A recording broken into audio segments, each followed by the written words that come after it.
Narito na naman ang mainit na balita mula sa mundo ng social media na hatid sa inyo ni Madam Chika.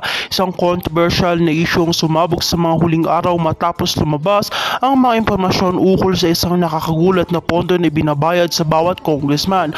Ayon sa mga ulat, mayroong 150 milyong piso kada isa sa mga miyembro ng Kamara ng mga Kinatawan. At ang pagkabagsak sa isyong ito ay nagdulot ng matinding reaksyon mula sa publiko at mga opisyal ng gobyerno. Ang nasabing 150 million ay di umuloy inilaan upang magbigay ng tulong at proyekto sa mga distrito ng mga kongresista.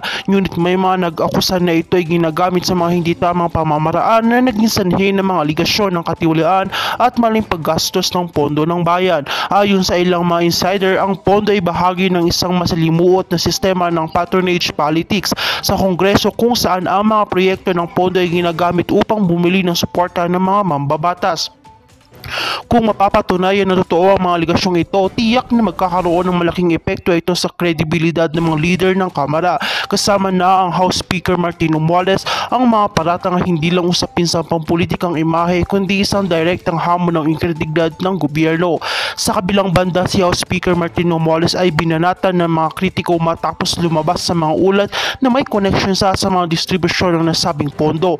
Kasalukuyan nang iniimbestigahan ng mga paratang at may mga nagsasabing malapit na itong humantong sa posibleng pagsibak sa kanyang posisyon.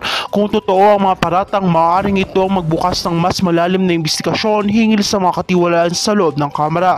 Abangan natin ang mga susunod na developments ukol sa isyong ito. Patuloy ang investigasyon at patuloy ang pagtutok ng publiko sa magiging hakbang ng mga otoridad.